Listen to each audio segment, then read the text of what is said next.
Hello, my name is Timothy, and I will be going over the code that I worked on, which is the IR sensor code. Just like the other sensor codes, the IR sensor code consists of a .h header file and a .cpp C++ file. So starting with the header file, this is where all the functions of the IR sensor are defined.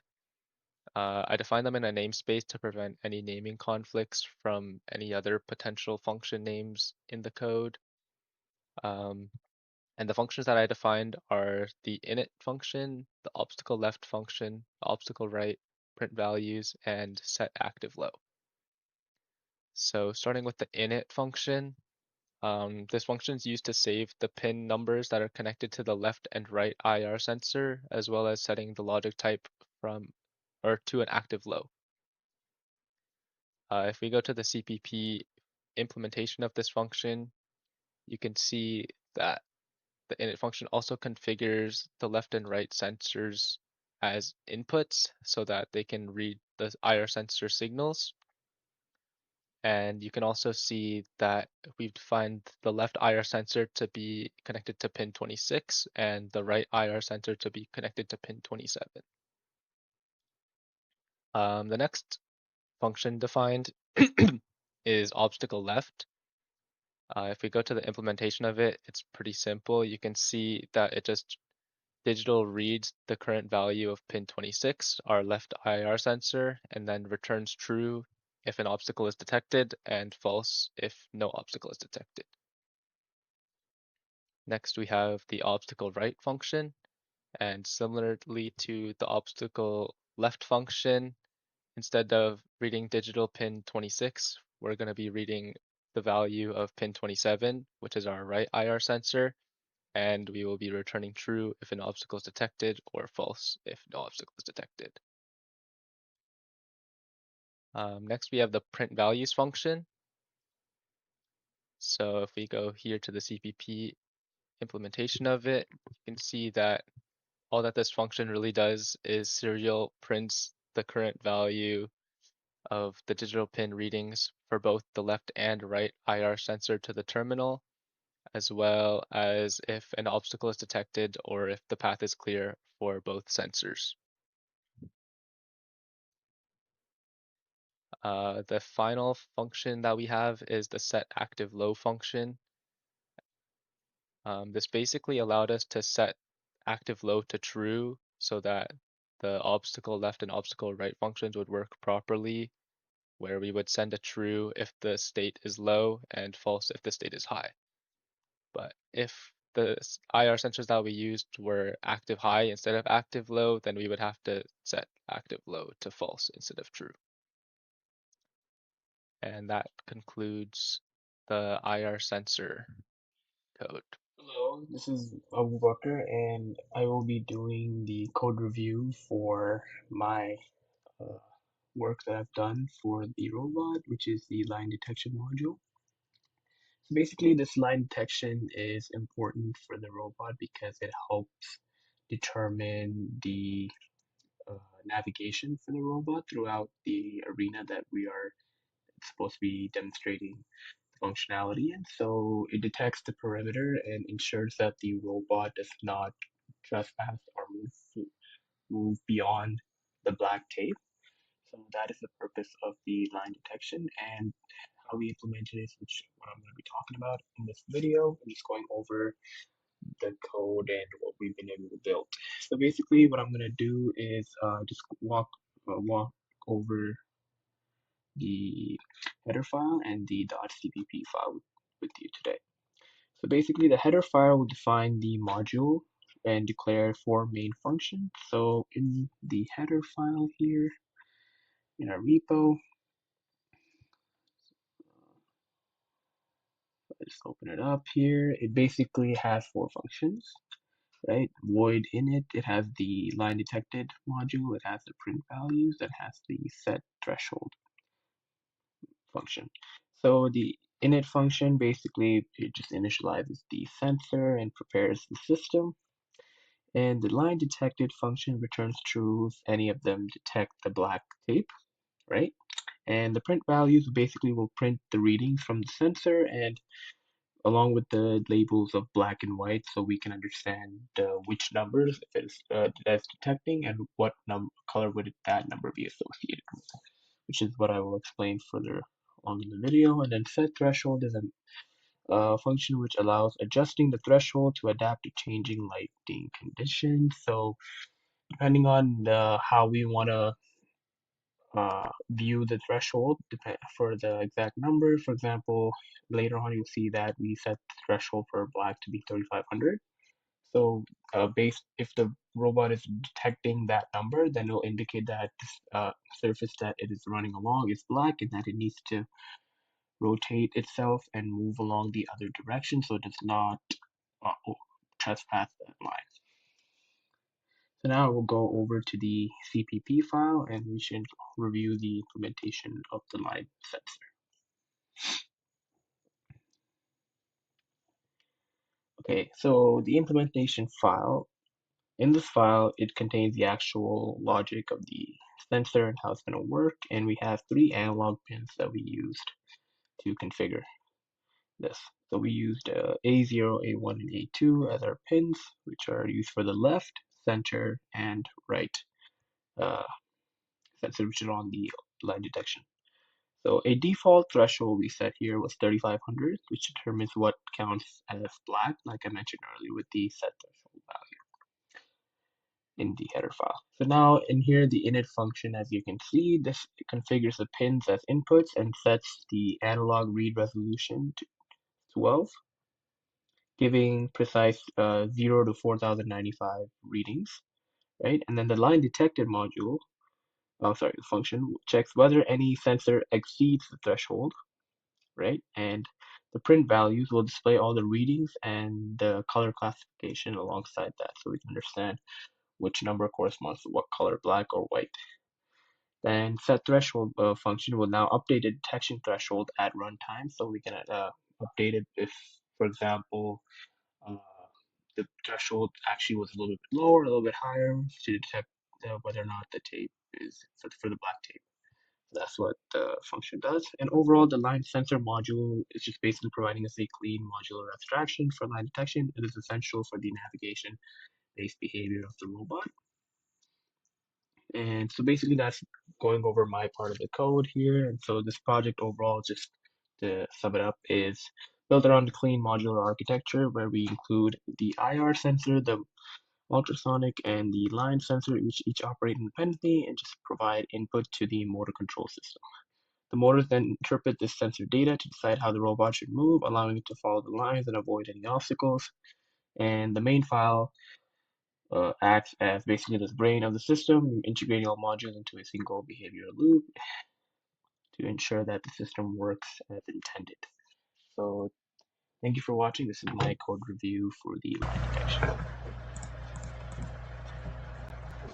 Hi, I'm Praveen Hari, and my part of the project is the ultrasonic sensor module, and I'll be explaining how our code works and how we use it for unit testing.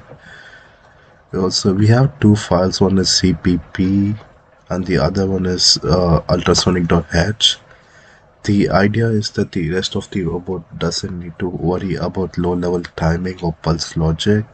It just calls simple functions like get distance or obstacle detected and functions like that. So when we look at the CPP code, at the very top of the code, we have like the static variables.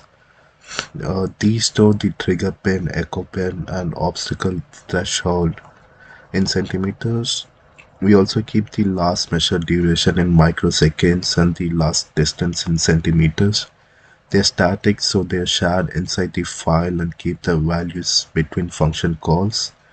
By default, the obstacle threshold is 20 centimeters. That means if something is closer than 20 centimeter, we treat it as an obstacle, but we can change this later using set threshold off.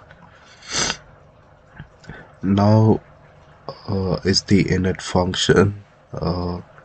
When we call init, we pass in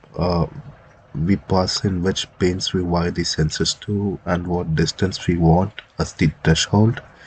Inside the function, we update our static variables, set the trigger pin as an output, and echo pin as an input, and we drive the trigger pin low initially, then there's a small delay of 200 to let the sensor settle. So basically init is the setup step that we call once in setup to make sure the ultrasonic sensors is ready before we start them. The core of the module is the get distance of. So what this code does is we generate 10 microsecond trigger pulse. We set the trigger pin low for 2 microseconds to clear it, then high for 10 microseconds, then low again. That pulse makes the ultrasonic sensor send out a sound wave. Then we listen for the echo using this line of code, which waits for the echo pin to go high and measure how long we stay high in microseconds. We also give it a timeout of 30,000 microseconds, which is about 30 milliseconds. That's roughly the time it takes sounds to go out and come back from about 5 meters. If nothing is detected with that time, the functions return 0. We handle that case here. So if the duration is 0, we set the distance to -1 to mean out of range or no valid reading. Otherwise, we compute the distance in centimeters. We multiply the time by 0.0343, which is the speed of the sound in centimeters per microsecond, and divide by 2 because the sound travels to the object and back. Finally, the get distance function returns this in distance centimeter value. The next important function is the obstacle detected. So what this does is this function calls get distance internally and just checks if the distance is valid and less than our threshold. If it is, it returns true, meaning there's an obstacle in front of the robot. If the distance is negative or larger than the threshold, it returns false. This is the function of the main robot code would use when deciding whether to stop or change direction. We also created a print values of function. This function is mainly for debugging and testing. It reads the distance and then prints either the distance with 1 decimal place or out of range. If you get a negative value, it also prints an obstacles detected or not using the obstacle detected function. In our unit testing phase, we call the ultrasonic print value repeatedly in the loop and watched out the output in the serial monitor. We move the object closest and farther from the sensors and checked. If the numbers made sense and the obstacle detection flipped at the right time, then we knew the sensor wiring, timing and math were all correct before integrating into the full robot. Finally, we made this function the set threshold of. This let us adjust the obstacle distance dynamically. So if we want the robot to be more cautious and stop earlier, we increase the threshold. If you want it to get closer before reacting, we can decrease it. This is for tuning behavior during testing in the actual place.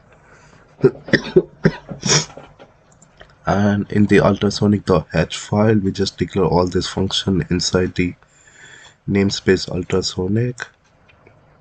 This keeps us the code very organized. And this is the code that I did. Thank you. Hi everyone, my name is Gian Kripalasuriya, and today I'll be talking about the 3 files that I was working on. The ones that are called motors.cpp, motors.h, and motorscode.ino, which is the main file. So first off, we're going to start off with the basic stuff, which is our header file. Our header file basically allows us to call any of these functions that are written right here in any of the other files. It lets the program know that these functions exist and they can be called. And they're used for basically the movement of the motors. Basically, if the motor wheels, like the motors for the wheels are going to go forward or backwards, or they're going to turn left or right. Well, depending on like whether they go backwards or forwards, etc. And there's also the stop motors, which will basically stop the snowplow. So this is the headers file, which is basically used in the motors.cpp and the motors code.eno. So we're going to go to the C++ file now.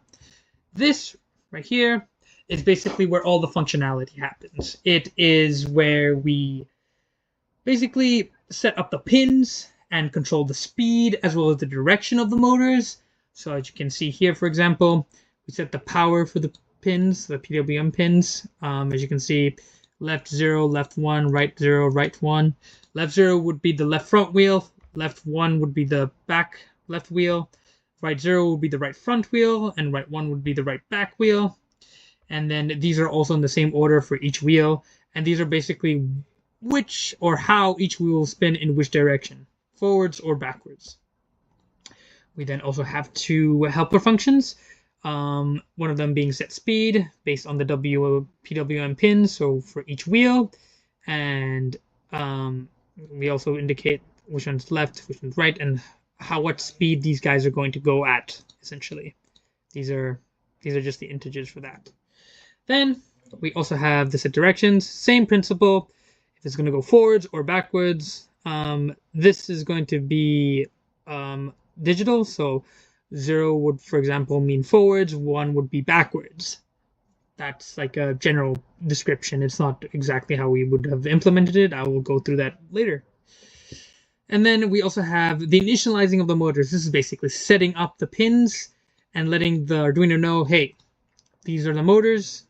These are the pins that they're connected to. These are the directional pins as well. Go for it. Then following that, we have our header file functions that are being called from the included header files over there. We have move forward, move backwards, move left, move right. Here we had a bit of some issues. So essentially what happened was when we were first testing the set directions, we realized that we kind of had to mix. We kind of already set up all the pins on the motor driver. And so when we were doing the testing, we noticed that some highs and lows would cause it weird functionality. So sometimes it would go backwards when it was meant to go forwards. So we tweaked them a little bit for the directions until we got the right ones. We tested it quite thoroughly. And so now we didn't have to think about it anymore. We already have the direction set and we have the set speeds done. So all we'd have to do is essentially call move forwards, move backwards, move left and right whenever an obstacle was detected. So as you can see, it's done really well. We've also set the speeds to 180. Some 225 was the baseline. It was a little too fast, so we wanted to, kind of dumb it down in terms of the speed. Make sure that it, drives slow enough that it doesn't vibrate too often, so that it might affect the sensors, for example, and also maybe disconnect something. And also, we made the speed slow enough so that the sensors could have time to detect something and come to a stop before it actually hits it, so that it has time to break. So now that we've talked about the motors of CPP, we'll talk about the main code. This might take a little while, so I hope you're okay with that and me explaining everything.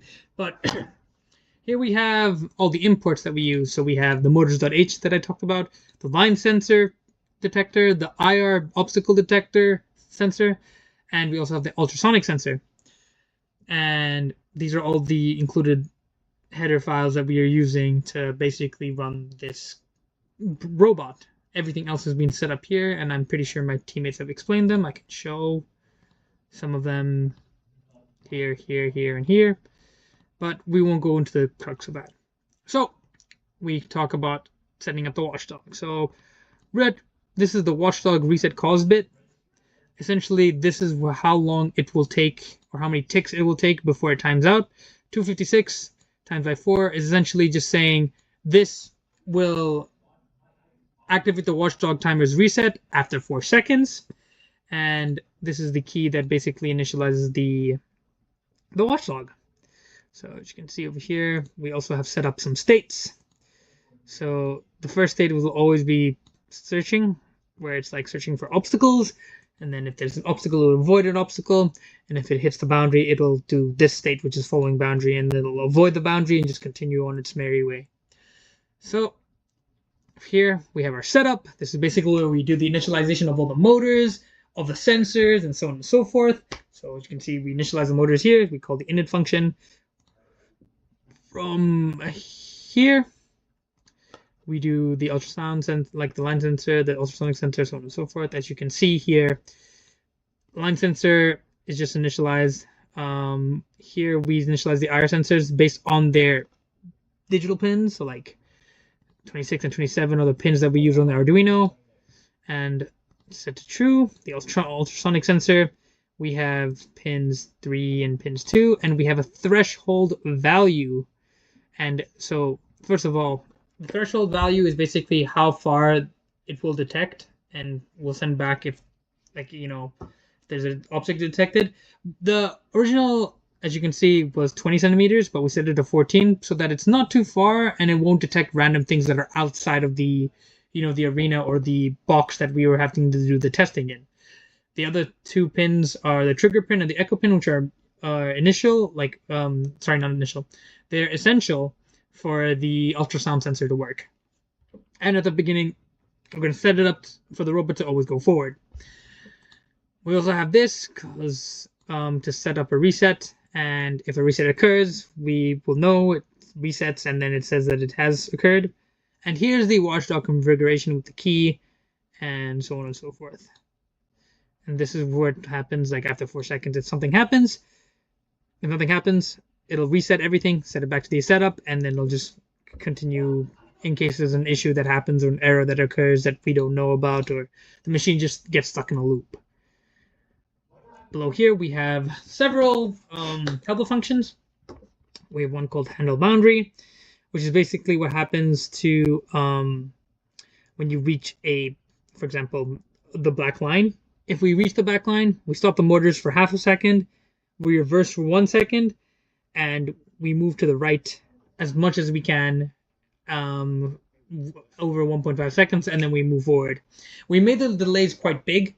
The reason being is that we don't want it to just like turn right and like a little bit and then still hit the line. We wanted to make sure that it somewhat gets to like a 90-degree turn away from the line and then move forward.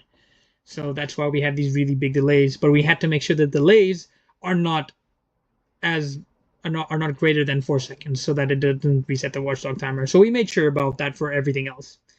So handling the obstacles, we have a state called avoiding obstacles. And so the ultrasonic sensor, it has an obstacle that it detects. It will stop the motors for 2 seconds and then go to the state of avoiding obstacles. If the second sensor, for example, the IR sensor on the left, detects an obstacle on the left, it'll start turning right, have a delay, and then move forward. Then we also have the IR sensor obstacle right. If there's an obstacle on the right, sorry about this. This used to be 200. I don't know why it was set to 2000 there. I might have misclicked when I was checking out the files, but it's 200. Same thing here, same principle as the one for moving right. If it sees something on the right, it'll move left and then move forward. But if none of the sensors detect anything in the handle obstacle, it'll just continue moving forward. So obviously we talked about avoiding obstacle, which is one of the states, and this is the avoid obstacle state. So essentially it would move backwards for a second, move right for 2 seconds, and then move forward. Then it goes into the state of searching, where it's continuously searching for any boundary or obstacle and so on and so forth. So those are the helper functions. And now we go into the loop. The loop basically sets up the watchdog timer for consistently resetting. This is so that it doesn't, affect any of the functionality of the code. It just continuously resets until it's done. We have print values, which are basically our way of essentially looking at the debugging scheme for the sensors. So that's there. Then we also have, if the line sensor detects the line, it'll go into the following boundaries state. If the ultrasonic sensor detects something, it'll go into the avoiding obstacle state. And here are the 3 states that we have, which are searching, following boundary, and avoiding obstacle. Which each of these states will go, the robot will go into each of these states depending on what action or what, boundary or obstacle it detects. So it's basically whenever an action occurs or whenever something occurs, it'll go into a state depending on what is affecting it. We have a constant pole delay of 50 at the end just to make sure everything's running and saving power a bit more than usual. Anyways, that is basically the explanation of our code. It's quite modular, very easy to understand. It calls upon a bunch of headers, and it makes it easier for us to basically refine, change the code, and make it simple to debug. It was much easier to debug, especially because we had this motors.h and the motors.cpp, and made sure that we set up the moving forwards and moving backwards, left and right, so on and so forth. Because once those were done, we were literally able to just only have to tweak the motors code.ino. It just made life much more simpler, made us know what type of, functionality we wanted whenever an obstacle is detected, whether it be left or right or at the front. And it just made our life simple in terms of the loops and the states and just knowing what to call when we need to call it. And it made our robot really do well. It got us through 33 cubes out of 40, which is great. So we were pretty proud with what we had done. Thank you for listening to our video.